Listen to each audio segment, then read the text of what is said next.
Good afternoon. It's our first class heard again. Going over a new technology I learned somewhat last couple of days. It's called Mentimeter. This is my first presentation. What I'm going to show you is just some of the things that you can do with this. You have different templates you can use. You have a theme. You have configuration, how you want to configure it. You have a help button, and you have the save button once you stop it.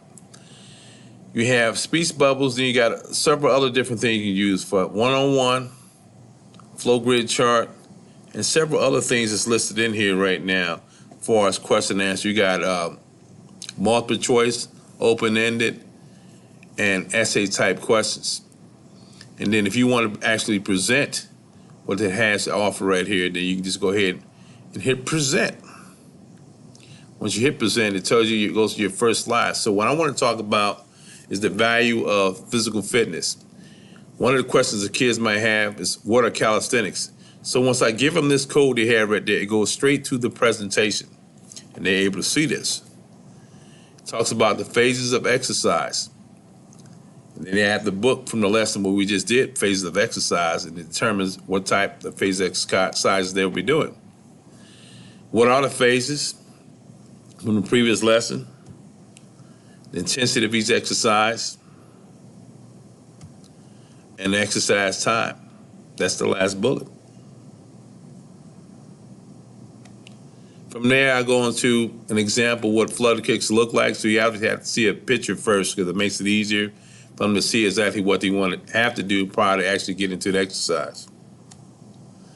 Then they ask them, what is an anaerobic as far as physical fitness? Here's a question embedded in the actual lesson. So they see it right now, and we have a leaders board where you can either pick the first answer, which is building muscles strength by using joint resistance, or 2, working in absence of adequate amounts of oxygen, or 3, none of these choices. If they had studied and paid attention to the lesson the first time around, they know the correct answer is question number 2.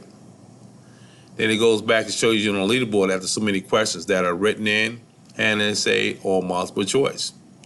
Since they haven't used this lesson yet and they haven't presented this lesson, there's no one out there for as far as the quizzes for anything to be displayed because I haven't used it yet. This is just an example. Then I go into the push-up portion of it, of how they're supposed to be able to push up. This is when they're actually pushing up in the upright position. This is when they're down position. Once they actually come back up to the upright position and come down, able to count as one push-up. You always have to show students exactly what to do and how to do it. Otherwise, they'll do it incorrectly as far as exercise, and they may hurt themselves. Then you got planks. You're trying to stay away from sit-ups, holding your hand behind your neck because there's been a lot of neck injuries, so you're trying to work core in a different way. After you get to planks, there's not too many other exercises I want to go over at this particular time, so here's some other features on here. If you want to use this tool right here at the lower left, you can go to full screen. You can hide the results of how far every kid is doing. You can close the voting. You have a countdown, exactly how much time you want to get them as far as the voting. You got friends in history.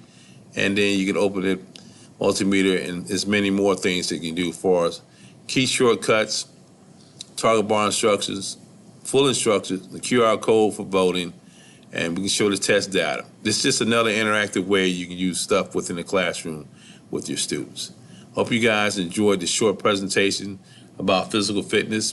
I could talk a little bit more about flexibility and several other different things, but I just wanted to give you guys a short snippet of how to use Mentimeter.com. It's actually pretty decent, and it's almost very similar to Kahoot, but just a little different. Thank you guys, and I hope you have a great night.